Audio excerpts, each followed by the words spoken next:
How's everybody doing tonight? Woo! You ready to disrupt? Yeah, I'm ready to disrupt too. Oh, here's my slideshow. Okay, great. 15 seconds a slide. I'm terrified. I'm kidding. I'm not. My name is Julie Develin. I work for UKG. I'm going to talk to you today about the psychological contract. How many of you have heard about it? A couple of you. Okay, I'm going to put more on your plate as HR professionals. We are in a thankless job. Yes? Yes, okay. I did a blog for SHRM. It's thanking HR for HR Professionals Day. It has over 2,500 reactions to it on HR Professionals Day. So we have to thank each other. Why? Because all of our surge capacity has been depleted. What do I mean by that? Read this article on medium.com called Your Surge Capacity is Depleted. It's Why You Feel Awful.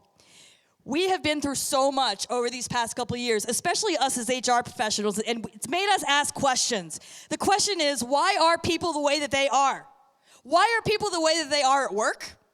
Why are people the way that they are at home? Right? Why are we the way that we are? That's a great question. It can't just be that we have a case of the Mondays, like this guy, right? Or a case of the Tuesdays, Wednesdays, Thursdays, or Fridays. I mean, maybe it's about teamwork, right? What are the teams like at your office? I know some of the teams at my office are interesting. I would say that there's no I in team, but I think you're mistaken because there actually is, and the I is found in the A-hole. You see it there? So if you reside in the A-hole, yeah, you got to think about that, right? There's a lot of things we can't unsee, like the world is a cat playing with Australia, right? You're never going to be able to unsee this. We also can't unsee what we've been through over the past few years at work. We can't unsee that. Can't unsee that pepper looks like it's angry, or that coat looks like it's a drunk octopus, right? We can't unsee what we've been through. I'm a college professor in HR, and a student said to me when we were talking about flex work, Julie, we can't unsee what we've been through. And I was like, yeah, you're right. I'm going to use that in my speeches. So we all have a choice, right? We have to ask ourselves a question. Are we going to build back stronger, or are we just going to try to recoup the status quo? And I hope that all of you are going to try to build back stronger like this guy here, right? Because we have learned so many lessons over the past couple of years. And there are so many things that we can do at work to make things better. Not just for our employees, for ourselves too, right? Because all of us have expectations. And as people, we want to get from point A to point B in a straight line. We want it to be neat and clean and awesome and easy, but is it? No, hell no, it's not, right? Reality is what? That. Reality looks like this. We're going to get from point A to point B, and we're going to get there, but there's going to be twists and turns along the way. And it's how we handle those twists and turns that make all the difference of how we show up to work. That's where the psychological contract comes into play.